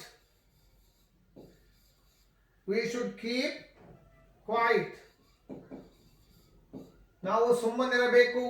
This shows the necessity, ಕರಾರತೆಯನ್ನ ತೋರಿಸ್ತದೆ. ಅದು ಸಜೆಷನ್ ಅನ್ನ ಸಹಿತ ತೋರಿಸ್ತದೆ. ಇಲ್ಲಿ ಶುಡ್ ಏನ್ ಮಾಡ್ತದೆ, ಕರಾರತೆಯನ್ನ ನಾವು ಯಾವ ರೀತಿಯಾಗಿ ಇರಬೇಕು ಅಂತಕ್ಕಂಥದ್ರ ಬಗ್ಗೆ ಅದು ಎಕ್ಸ್ಪ್ರೆಷನ್ ಕೊಡ್ತಾ ಇದೆ. We should keep quiet. So in these following ways we use shall and should to show the probability, or to ask the question, or to show the duty, or to show the obligation, we use shall and should. ಗೊತ್ತಾಯ್ತಲ್ಲ, ಇಲ್ಲಿ should. ಆಮೇಲೆ ಇದನ್ನ lest ಅಂತಕ್ಕಂಥ ಶಬ್ದದ ಜೊತೆಗೂ ಸಹಿತ ನಾವು should ಅನ್ನ ಯೂಸ್ ಮಾಡ್ತೇವೆ. ಇನ್ನೊಂದು ಉದಾಹರಣೆ ತಿಳ್ಕೊಳ್ರಿ, ಲೆಸ್ಟ್ ಅಂತಕ್ಕಂಥ ಶಬ್ದದ ಜೊತೆಗೆ ಇದನ್ನ ಯೂಸ್ ಮಾಡ್ತೇವೆ ನೋಡ್ರಿ. ಯಾವ ರೀತಿಯಾಗಿ?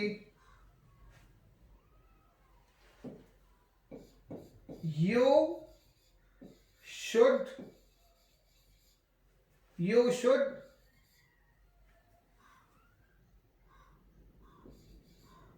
should work hard lest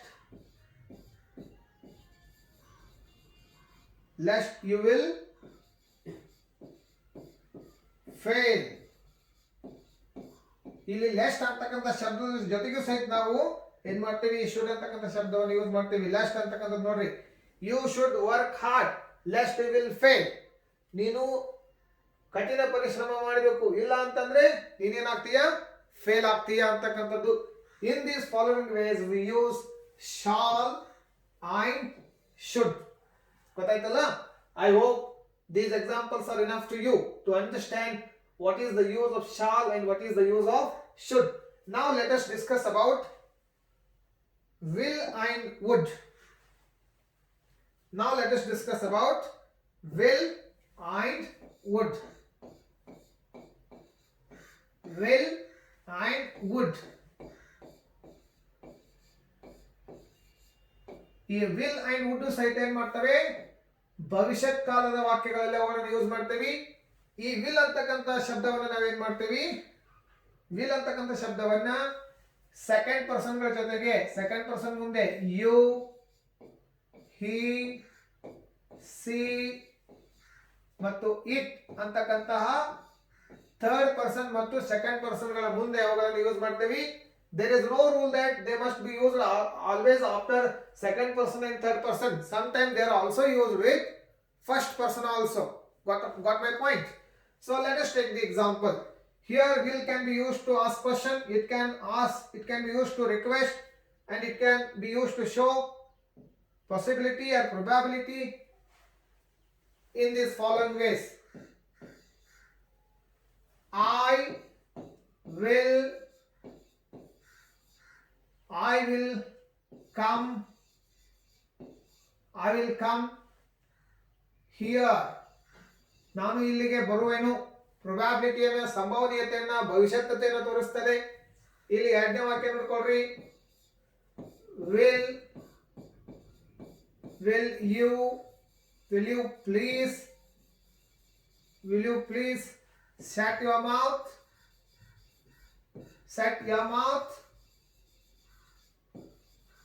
ಪ್ರಶ್ನೆಯಾಗಿ use ಆಗಿದೆ. ಆಮೇಲೆ ಅದು ರಿಕ್ವೆಸ್ಟ್ ಅನ್ನ ಸಹಿತ ಮಾಡ್ತಾ ಇದೆ. ಇಲ್ಲಿ ಮೂರನೇ ವಾಕ್ಯ ನೋಡ್ಕೊಳ್ರಿ, I will come here, will you please shut your mouth. You will pass the examination. ಪಾಸಿಬಿಲಿಟಿನ ತೋರಿಸ್ತದೆ. You will pass the examination.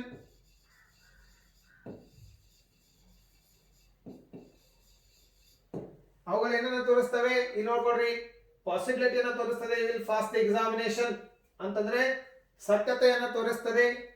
Will you please shut your mouth question ಅನ್ನ ಮಾಡ್ತಾ ಇದೆ. ಅದೇ ರೀತಿಯಾಗಿ ರಿಕ್ವೆಸ್ಟ್ ಅನ್ನ ಸಹಿತ ಮಾಡ್ತಾ ಇದೆ. ಐ ವಿಲ್ ಕಮ್ ಹಿಯರ್ ಪ್ರೊಬ್ಯಾಬಿಲಿಟಿಯನ್ನ, ಸಂಭವನೀಯತೆಯನ್ನ ಅಥವಾ ಭವಿಷ್ಯತ್ತತೆಯನ್ನ ತೋರಿಸ್ತಾ ಇದೆ.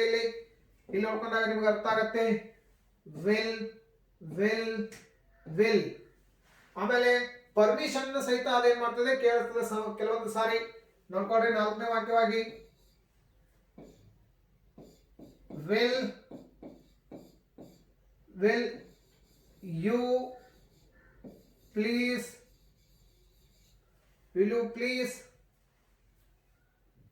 give me your pen. ಮತ್ತೇನಾಗಿದೆ, ಅದು ಕ್ವಶನ್ ಆಗಿದೆ, ರಿಕ್ವೆಸ್ಟ್ ಆಗಿದೆ. ಇನ್ನೊಂದು ಸರಿ ಈ ಒಂದು ವಾಕ್ಯವನ್ನು ಬಳಸ್ಕೊಡ್ರಿ.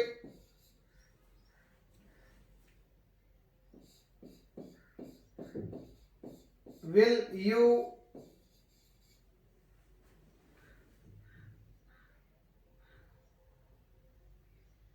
will you tell me the story. ನೋಡ್ರಿ, ಈ ರೀತಿಯಾಗಿ ವಿಲ್ ಅಂತಕ್ಕಂಥ ಶಬ್ದವನ್ನು ನಾವೇನ್ ಮಾಡಬಹುದು, ವಾಕ್ಯಗಳಲ್ಲಿ ಬಳಸಬಹುದು. Will I will come here. Will you please shut your mouth? You will pass the examination. Possibility. Will you please give me a pen? Give me a pen. Will you tell me the story? ಈ ರೀತಿಯಾಗಿ ನಾವು will ಅಂತಕ್ಕಂಥ ಶಬ್ದವನ್ನು ಏನ್ ಮಾಡ್ತೀವಿ, ಬಳಸ್ತೀವಿ. ಇನ್ನು wood ಅಂತಕ್ಕಂಥ ಶಬ್ದವನ್ನು ಯಾವ ರೀತಿಯಾಗಿ ಬಳಸ್ತೀವಿ? ಇಲ್ಲಿ ವಿಲ್ಲದ ಭೂತಕಾಲದ ರೂಪ ಏನು? ವುಡ್. ಈ ವುಡ್ ಅಂತಕ್ಕಂಥ ಒಂದು ಮೋಡಲ್ ವರ್ಬ್ ಅನ್ನ ನಾವೇನ್ ಮಾಡ್ತೀವಿ, ರಿಕ್ವೆಸ್ಟ್ ಅನ್ನ ಮಾಡ್ತಿರ್ತಕ್ಕಂಥ ಸಂದರ್ಭದಲ್ಲಿ, ವಿನಂತಿಯನ್ನ ಪೊಲೈಟ್ ರಿಕ್ವೆಸ್ಟ್ ಅನ್ನ ಮಾಡ್ತಿರ್ತಕ್ಕಂಥ ಸಂದರ್ಭದಲ್ಲಿ ಯೂಸ್ ಮಾಡ್ತೀವಿ. That indicates polite request. And some time this word is used before, not before, with rather ಅಂತಕ್ಕಂಥ ಶಬ್ದದ ಜೊತೆಗೆ ಸಹಿತ ಅದೇನಾಗ್ತದೆ, ಯೂಸ್ ಆಗ್ತದೆ. ಫಾರ್ ಎಕ್ಸಾಂಪಲ್ ನೋಡ್ಕೊಳ್ರಿ, I always tell you this sentence, I would like to. I use this sentence many times. How? I would like to ಅಂತಕ್ಕಂಥ ಶಬ್ದದ ಜೊತೆಗೆ ಯೂಸ್ ಆಗ್ತದೆ. I would like to welcome you. ನೋಡ್ಕೊಳ್ರಿ, ಇಲ್ಲಿ wood ಯಾವ ರೀತಿಯಾಗಿ use ಆಗಿದೆ. I would like to welcome you. I would like to. ಆಮೇಲೆ ಮತ್ತೆ ಬೇರೆ ವಾಕ್ಯವನ್ನು ತಗೊಳ್ರಿ, ರಾದರ್ ಜೊತೆಗೆ ಯೂಸ್ ಆಗ್ತದೆ. ಇಲ್ಲಿ ತಗೊಳ್ತೀನಿ ಆ ವಾಕ್ಯಗಳನ್ನ.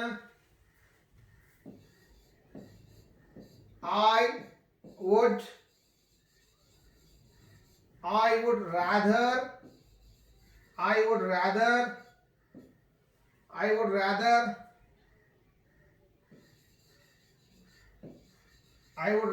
drink tea than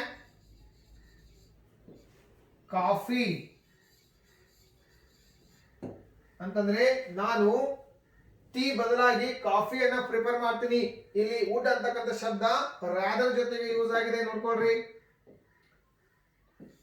I would rather drink tea than coffee. ಈ ರೀತಿಯಾಗಿ.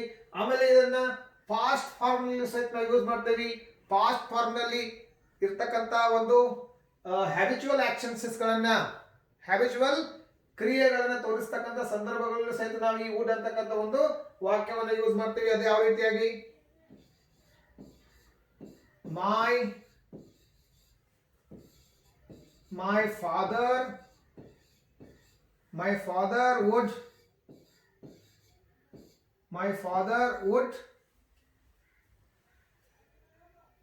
father would walk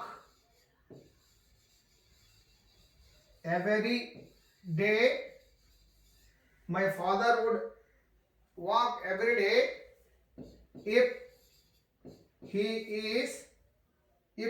is well. If he is well.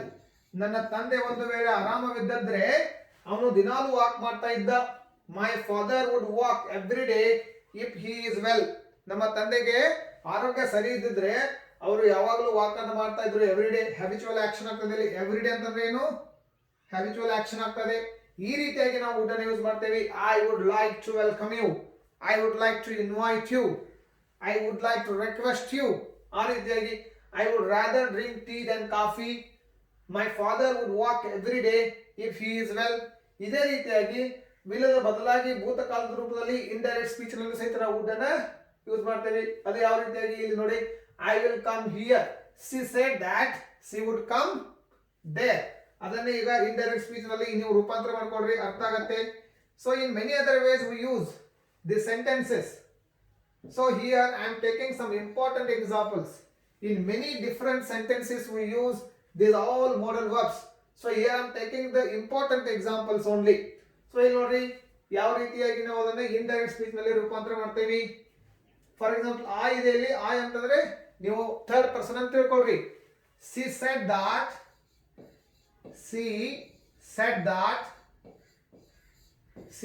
that she would come there. ಯಾವ ರೀತಿಯಾಗಿ ಕ್ಯಾನ್ ಅನ್ನ ಕುಡ್ ಆಗಿ ಯೂಸ್ ಮಾಡ್ತೇವೆ ಇಂಡೈರೆಕ್ಟ್ ಸ್ಪೀಚ್ ನಲ್ಲಿ, ಅದೇ ರೀತಿಯಾಗಿ ವಿಲ್ ಅನ್ನ ವುಡ್ ಆಗಿ ಇಂಡೈರೆಕ್ಟ್ ಸ್ಪೀಚ್ ನಲ್ಲಿ ಯೂಸ್ ಮಾಡ್ತೇವೆ. ಇಲ್ಲಿ ವುಡ್ ಮತ್ತು ಕುಡ್ ಗೆ ಇರತಕ್ಕಂತ ವ್ಯತ್ಯಾಸ ಏನು? ಕುಡ್ ಅಂತಕ್ಕಂಥದ್ದು ಮೋರ್ ಪೊಲೈಟ್ ಎಕ್ಸ್ಪ್ರೆಷನ್ ಅನ್ನ ಕೊಡ್ತದೆ, ವುಡ್ ಅಂತಕ್ಕಂಥದ್ದು ಲೆಸರ್ ಪೊಲೈಟ್ ಎಕ್ಸ್ಪ್ರೆಷನ್ ಅನ್ನ ಕೊಡ್ತದೆ. ಇಲ್ಲಿ ವುಡ್ ಅನ್ನ ನಾವು ಕ್ವಶನ್ ಆಗಿ ಸಹಿತ ಯೂಸ್ ಮಾಡಬಹುದು. ವುಡ್ ಯು ಪ್ಲೀಸ್, ಯಾವ ರೀತಿಯಾಗಿ ಕುಡ್ ಯು ಪ್ಲೀಸ್ ಅಂತ ಯೂಸ್ ಮಾಡ್ತೀವಿ, ಇಲ್ಲಿ ವುಡ್ ಯು ಪ್ಲೀಸ್ ಅಂತಾನು ಸಹಿತ ಯೂಸ್ ಮಾಡಬಹುದು. But could you or could you please, could ಅಂತಕ್ಕಂಥ ಶಬ್ದ ಮೋರ್ ಪೊಲೈಟ್ ಎಕ್ಸ್ಪ್ರೆಷನ್ ಅನ್ನ ಕೊಡ್ತಾ ಇದೆ, ವುಡ್ ಅಂತಕ್ಕಂಥದ್ದು ಲೆಸರ್ ಪೊಲೈಟ್ ಎಕ್ಸ್ಪ್ರೆಷನ್ ಅನ್ನ ಕೊಡ್ತಾ ಇದೆ. So these all modal verbs are having the same meaning and they are used in same situations but express different expressions in a different way. ಅವು ಬೇರೆ ಬೇರೆ ಆಗಿರತಕ್ಕಂತಹ ಸೂಚನೆಗಳನ್ನ ಎಕ್ಸ್ಪ್ರೆಸ್ ಮಾಡ್ತವೆ ಬೇರೆ ಬೇರೆ ಸಂದರ್ಭಗಳಲ್ಲಿ. They are having the same meaning. Will same meaning ಇದೆ, wood same meaning ಇದೆ, ಕ್ಯಾನ್ ಸೇಮ್ ಮೀನಿಂಗ್ ಇದೆ, ಕುಡ್ ಸೇಮ್ ಮೀನಿಂಗ್ ಇದೆ, ಮೇ ಸೇಮ್ ಮೀನಿಂಗ್ ಇದೆ, ಮೈಟ್ ಸೇಮ್ ಮೀನಿಂಗ್ ಇದೆ. They all show the probability, possibility and ability and many other kinds of wishes, duties, obligations, everything, but they are used in different ways. So to understand all such things, you must read and read and read. Then only you can understand the use of these modal verbs. This is how we use will and would. ಈಗ next may might ಗೆ ಹೋಗೋಣ.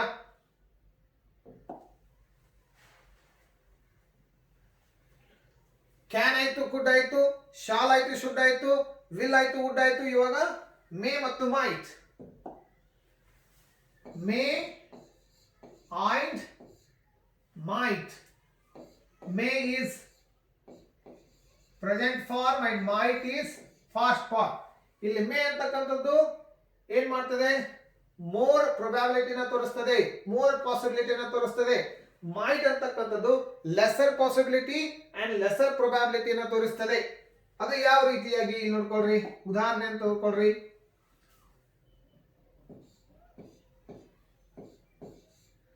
It may rain today.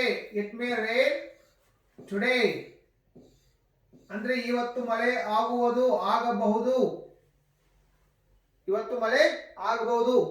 It might rain today. It might rain today. ಅಂದ್ರೆ ಈ ವಾಕ್ಯಗಳಲ್ಲಿ ಇರತಕ್ಕಂತ ವ್ಯತ್ಯಾಸ ಏನು ಹಾಗಾದ್ರೆ? both sentences are giving the same meaning. It may rain today, it might rain today. Both sentences are giving the same meaning. But what is the difference here is, here may gives sure possibility, might give not a sure possibility. It may rain ಅಂತಂದ್ರೆ 100% rain ಆಗಬಹುದು. It might rain ಅಂತಂದ್ರೆ it may occur or it may not occur. It may happen or it may not. ಇಲ್ಲಿ lesser ಏನಿರ್ತದೆ? Lesser possibility ಇರ್ತದೆ. might ಅನ್ನು ಯಾವಾಗ use ಮಾಡ್ತೀವಿ? when we use to show lesser possibility of an action, we use might. When we show the sure possibility of an action, we use may.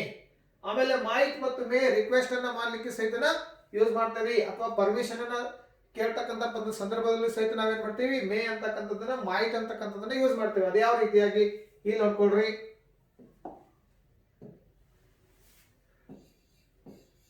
may I come in? may I come in? Permission ನ ಕೇಳ್ತಾ ಇದೆ. ಇಲ್ಲಿ may ಅಂತಕ್ಕಂಥದ್ದು ಏನ್ ಮಾಡ್ತಾ ಇದೆ? Permission ಅನ್ನ ಕೇಳ್ತಾ ಇದೆ. ಯು ಮೇ ಪರ್ಮಿಷನ್ ಅನ್ನ ಕೊಡ್ತಾ ಇದೆ. You may come in. You may come in. ಇಲ್ಲಿ ನೋಡ್ಕೊಳ್ರಿ, ಈ ವಾಕ್ಯಗಳಲ್ಲಿ ಇಲ್ಲಿ ಮೇ ಅಂತಕ್ಕಂಥದ್ದು ಪರ್ಮಿಷನ್ ಅನ್ನ ಕೇಳ್ತಾ ಇದೆ, ಇಲ್ಲಿ ಪರ್ಮಿಷನ್ ಅನ್ನ ಕೊಡ್ತಾ ಇದೆ. ಗೊತ್ತಾಯ್ತಲ್ಲ? May I come in, you may come in. ಆಮೇಲೆ ಇಲ್ಲಿ ತಗೊಳ್ರಿ,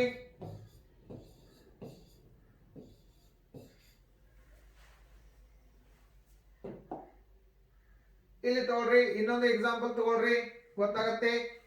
you might you might have done it,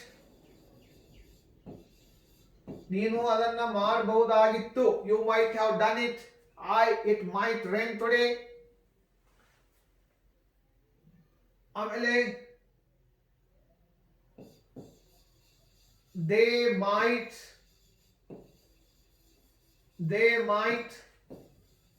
play well, ಅವರು ಚೆನ್ನಾಗಿ ಆಡಬಹುದು. ಲೆಸ್ಸರ್ ಪಾಸಿಬಿಲಿಟಿ, ಅವರು ಚೆನ್ನಾಗಿ ಆಡಬಹುದು. Indian cricketers might play well. ಗೊತ್ತಾಯ್ತಲ್ಲ, ನೀನು ಯಾವ ರೀತಿಯಾಗಿ ಆಡಿದಾರೆ ಅಂತಕ್ಕಂಥದ್ದು ನಿಮಗೆ ಗೊತ್ತು. So in that way we can express the action, the mode of action by using may and might to show the possibility, probability, request, permission. ಗೊತ್ತಾಯ್ತಲ್ಲ, ಈ ರೀತಿಯಾಗಿ ಮೇ ಮತ್ತು might ಅನ್ನು ಏನು ಮಾಡ್ತೀವಿ, ಯೂಸ್ ಮಾಡ್ತೀವಿ. ಹಾಗಾದ್ರೆ ಇವಾಗ ಮುಂದಿನ ಶಬ್ದಗಳಿಗೆ ಹೋಗೋಣ. ಕ್ಯಾನ್ ಆಯ್ತು, ಕುಡ್ ಆಯ್ತು, ಶಾಲ್ ಆಯ್ತು, ಶುಡ್ ಆಯ್ತು, ಮೇ ಆಯ್ತು, ಮೈಟ್ ಆಯ್ತು, ವಿಲ್ ಆಯ್ತು, ವುಡ್ ಆಯ್ತು. ಇವು ಎಷ್ಟಾದ್ರಿ? Can, could, may, might, shall, should, will, would. ಎಷ್ಟಾಯ್ತು? 8 ಆಯ್ತು. ಇನ್ನು must, need, dare and use to. ಇವಾಗ ಮಸ್ಟ್ ಅಂತಕ್ಕಂಥ ಒಂದು ಮೋಡಲ್ ವರ್ಬ್ ಅನ್ನು ತೆಗೆದುಕೊಳ್ಳೋಣ. ಮಸ್ಟ್ ಅಂತಕ್ಕಂಥದ್ದು ಏನಂತ ತೋರಿಸ್ತದೆ?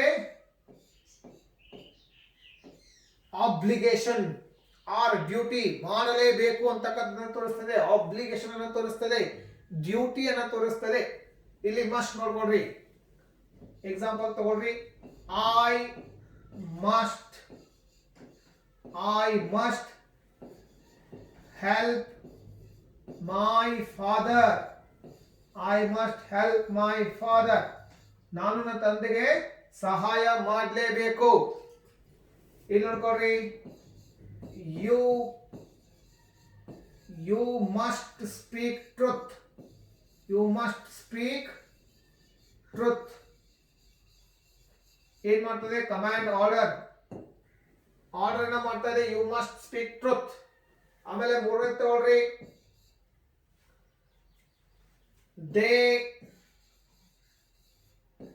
They must go to Bombay.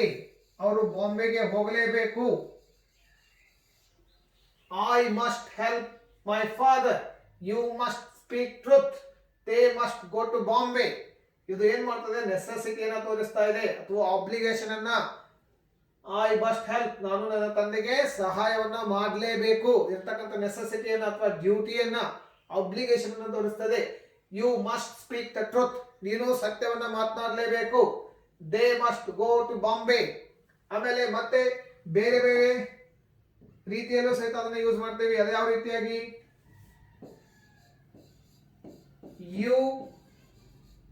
You must be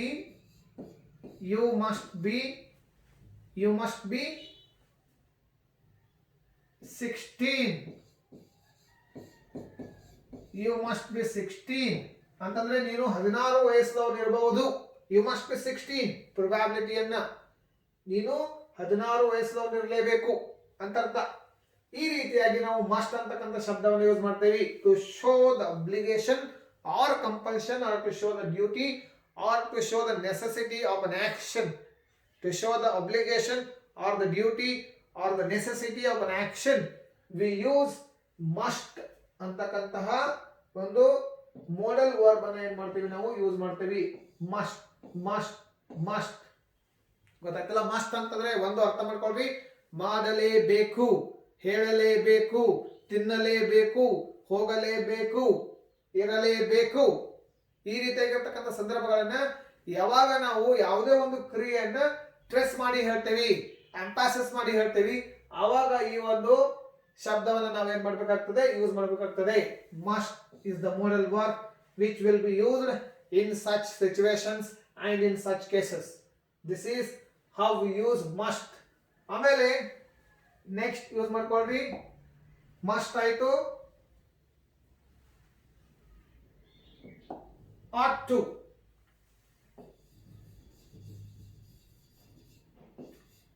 ought to ಅಂತಂದ್ರೆ ಏನ್ ಮಾಡ್ತದೆ? ಆಬ್ಲಿಗೇಷನ್ ಅನ್ನ.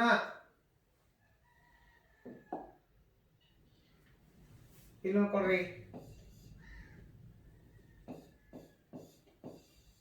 ಯು ಆಟ್ ಟು, ಈ ಅಟ್ಟು ಎರಡು ಕೂಡಿಸಿದಾಗನೇ ಅದು ಏನಾಗ್ತದೆ, ಮೋಡಲ್ ವರ್ಬ್ ಆಗ್ತದೆ. You ought to work hard to get the success.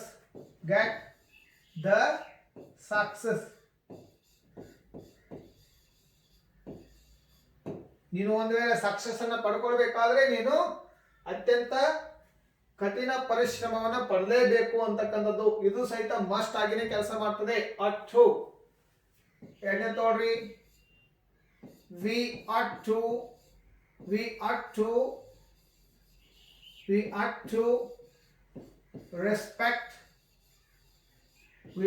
respect our parents. ನಾವು ನಮ್ಮ ತಂದೆ ತಾಯಿಗೆ, ನಮ್ಮ ಪಾಲಕರಿಗೆ ಗೌರವವನ್ನ ಕೊಡಲೇಬೇಕು. ಆಬ್ಲಿಗೇಷನ್ ಅನ್ನ ತೋರಿಸ್ತದೆ ಅದು. ಇಲ್ಲಿ ನೋಡ್ಕೊಳ್ರಿ,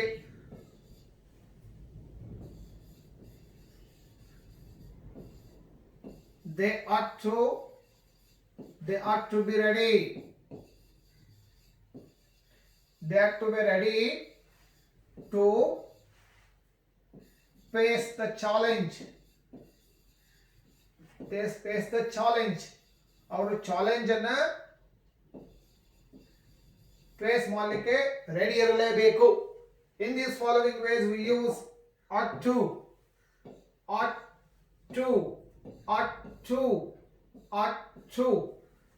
ಗೊತ್ತಾಯ್ತಲ್ಲ? You ought to work hard to get success. We ought to respect our parents. They ought to be ready to face the challenge. In these following ways we use ought to. ಆಮೇಲೆ next ಮತ್ತೊಂದು ಶಬ್ದ ತಗೊಳ್ರಿ, Deere. ಇಲ್ಲಿ Deere ಅಂತಕ್ಕಂಥ ಶಬ್ದವನ್ನ ನಾವು ಮುಖ್ಯ ಕ್ರಿಯಾಪದ ಆಗಿ ಸಹಿತ ಕೆಲವೊಂದು ಬಾರಿ ಯೂಸ್ ಮಾಡ್ತೀವಿ. ಅದು ಇಲ್ಲಿ ಏನಾಗಿದೆ, ಮೋಡಲ್ ವರ್ಬ್ ಸಹಿತ ಆಗಿ ಯೂಸ್ ಆಗ್ತದೆ. ಅದು ಏನನ್ನ ತೋರಿಸ್ತದೆ, ಡೇರ್ ಅಂತಕ್ಕಂಥದ್ದೇನು, ಧೈರ್ಯವನ್ನ ತೋರಿಸಲಿಕ್ಕೆ ಈ ಒಂದು ಶಬ್ದವನ್ನ ಯೂಸ್ ಮಾಡ್ತೀವಿ ನಾವು. ಫಾರ್ ಎಕ್ಸಾಂಪಲ್ ಹೇಗೆ, ಸಾಮರ್ಥ್ಯವನ್ನ ತೋರಿಸಲಿಕ್ಕೆ ಯಾವ ರೀತಿಯಾಗಿ, ಇಲ್ಲಿ ನೋಡ್ಕೊಳ್ರಿ, example number first, dare to go there. ಅವರು ಅಲ್ಲಿಗೆ ಹೋಗಲಿಕ್ಕೆ ಧೈರ್ಯ ಮಾಡಿದರು. ಅವರಿಗೆ ಅಲ್ಲಿಗೆ ಹೋಗಲಿಕ್ಕೆ ಧೈರ್ಯ ಇದೆ ಅಂತ ಅರ್ಥ. They dare to go there, ಅವರು ಅಲ್ಲಿಗೆ ಹೋಗಲು ಧೈರ್ಯ ಮಾಡಿದರು. ಇಲ್ಲಿ ನೋಡ್ರಿ ಎರಡನೇ ವಾಕ್ಯ, we dare not to speak lie. ಇದನ್ನ ನಾವು ನೆಗೆಟಿವ್ ಫಾರ್ಮ್ ಗೆ ಸಹಿತ ಯೂಸ್ ಮಾಡಬಹುದು. ವಿ ಡೇರ್ ಟು ಸ್ಪೀಕ್ ಲೈ, ನಮಗೆ ಸುಳ್ಳನ್ನ ಮಾತನಾಡಲಿಕ್ಕೆ ಧೈರ್ಯ ಇಲ್ಲ, ಸುಳ್ಳನ್ನ ಮಾತನಾಡಲಿಕ್ಕೆ ಧೈರ್ಯ ಮಾಡಲಿಲ್ಲ. ಆ ರೀತಿಯಾಗಿ ಡೇರ್ ಅಂತಕ್ಕಂಥ ಶಬ್ದವನ್ನು ಯೂಸ್ ಮಾಡ್ತೀವಿ. ಮೂರನೇದಾಗಿ ನೋಡ್ಕೊಳ್ರಿ, he dares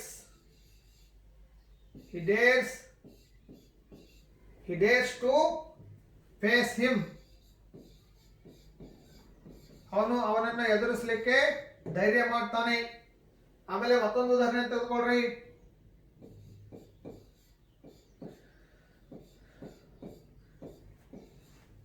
V Deere,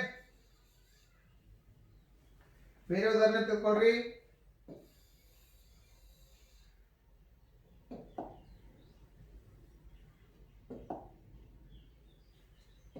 I dare to jump.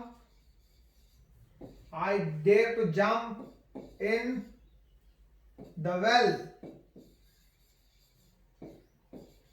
I dare to jump in the well. ನಾನು ಬಾವಿಯಲ್ಲಿ ಜಿಗಲು ಧೈರ್ಯ ಮಾಡುತ್ತೇನೆ. ಧೈರ್ಯ ಮಾಡಿದೆ ಅಂತ ಅರ್ಥ. In these following ways we use the modal verb dare. Daren't, dares. ಗೊತ್ತಾಯ್ತಲ್ಲ? ಈ ರೀತಿಯಾಗಿ ಇಲ್ಲಿ ನೋಡ್ಕೊಳ್ರಿ, ಇಲ್ಲಿ ಗೋ ಇದೆ, ಇಲ್ಲಿ ಸ್ಪೀಕ್ ಇದೆ, ಇಲ್ಲಿ ಫೇಸ್ ಇದೆ, ಇಲ್ಲಿ ಜಂಪ್ ಇದೆ. ಈ ರೀತಿಯಾಗಿ ಮುಖ್ಯ ಕ್ರಿಯಾಪದಗಳೊಂದಿಗೆ ಮತ್ತೊಮ್ಮೆ ಈ ಡೇರ್ ಅಂತಕ್ಕಂತಹ ಸಹಾಯಕ ಕ್ರಿಯಾಪದ ಅಥವಾ ರೀತಿ ಸೂಚಕ ಸಹಾಯಕ ಕ್ರಿಯಾಪದವನ್ನು ನಾವೇನ್ ಮಾಡ್ತೇವೆ, ಯೂಸ್ ಮಾಡ್ತೇವೆ. ಮಸ್ಟ್ ಆಯ್ತು, ಅಟ್ ಆಯ್ತು, ಡೇರ್ ಆಯ್ತು. ಆಮೇಲೆ ಕೊನೆಗೆ ಉಳಿದಿರ್ತಕ್ಕಂಥದ್ದು ಯಾವುದು, ಯೂಸ್ ಟು ಅಂತಕ್ಕಂಥದ್ದು. ಕೊನೆಗೆ ಉಳಿದಿರ್ತಕ್ಕಂಥದ್ದು use to.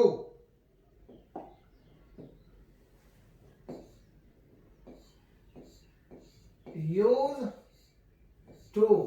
As I've already told you, when this is used as modal verb, instead of D, we pronounce it as T.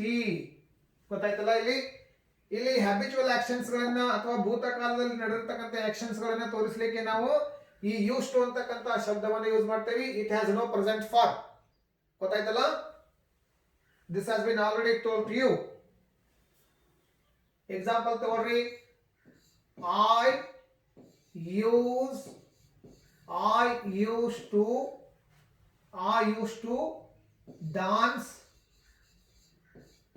used to dance when I was young. ಅಂತಂದ್ರೆ ಭೂತಕಾಲದಲ್ಲಿ ನಾವು ಮಾಡ್ತಿರ್ತಕ್ಕಂಥ habitual actions ಗಳನ್ನ ತೋರಿಸ್ತಕ್ಕಂಥ ಸಂದರ್ಭದಲ್ಲಿ use to ಅಂತಕ್ಕಂಥ ಒಂದು model verb ಅನ್ನು use ಮಾಡ್ತೀವಿ. ಇಲ್ಲಿ ನೋಡ್ಕೊಳ್ರಿ, I use to dance when I was young. ಎರಡನೇ ವಾಕ್ಯ ನೋಡ್ಕೊಳ್ರಿ, I use to play well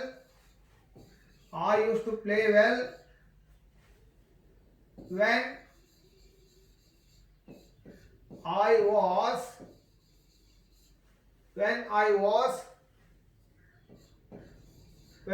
was I used to play well when I was in team, for example. But I am now unable to play well because I am alone. ಈ ರೀತಿಯಾಗಿ ಅರ್ಥ ಮಾಡ್ಕೊಳ್ರಿ. I used to play well when I was in team. ನಾನು ಯಾವಾಗ ಗುಂಪಿನಲ್ಲಿದ್ದೆ ಅವಾಗ ಚೆನ್ನಾಗಿ ಆಡ್ತಾ ಇದ್ದೆ. But I am unable to play now because I am not in team. Right? ಆ ಥರ. I used to dance when I was young. ನಾನು ಯಾವಾಗ ಯಂಗ್ ಆಗಿದ್ದೆ ಅವಾಗ ಚೆನ್ನಾಗಿ ಡಾನ್ಸ್ ಮಾಡ್ತಾ ಇದ್ದೆ ಅಂತ ಅರ್ಥ. ಮೂರನೇ ಎಕ್ಸಾಂಪಲ್ ತಗೊಳ್ರಿ, I used to speak truth. I used to speak truth ಅಂತಂದ್ರೆ ಇವಾಗ ನಾನು ಸತ್ಯವನ್ನು ಮಾತಾಡ್ತಾ ಇಲ್ಲ ಅಂತ ಅರ್ಥ.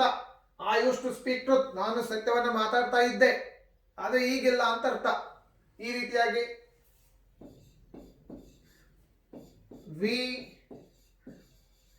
we used to watch movie. We used to watch movie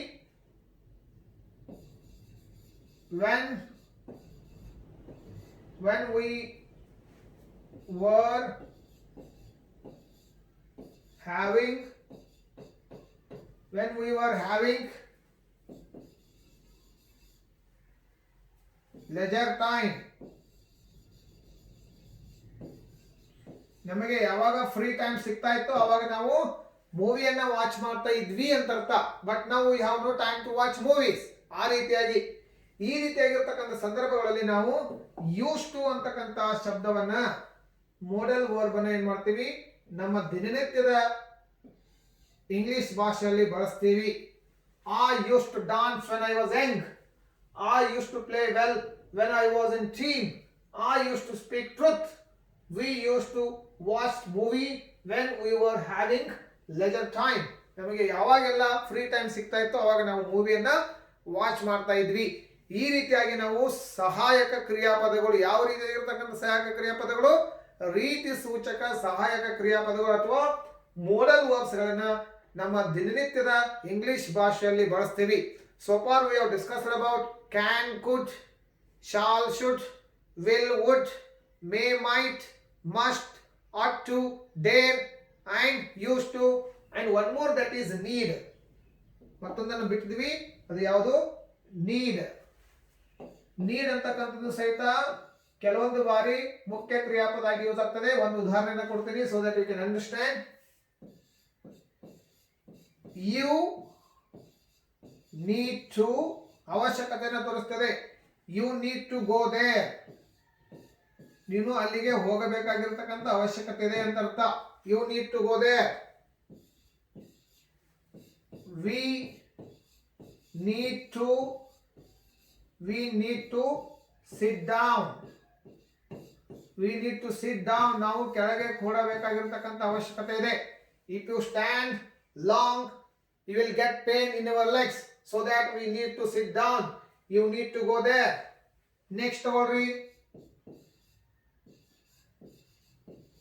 They need help. ಅವರಿಗೆ ಸಹಾಯ ಬೇಕಾಗಿದೆ. ಅವರಿಗೆ ಸಹಾಯದ ಅವಶ್ಯಕತೆ ಇದೆ ಅಂತ ಅರ್ಥ. They need help. ಆಮೇಲೆ ತೋರಿ,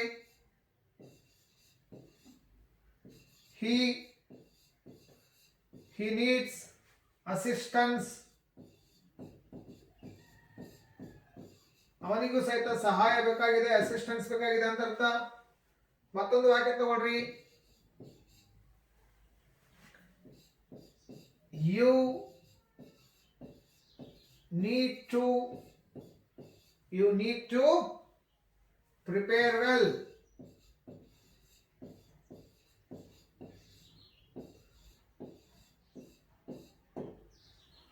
From the exam point of view, you need to prepare well about modal auxiliaries.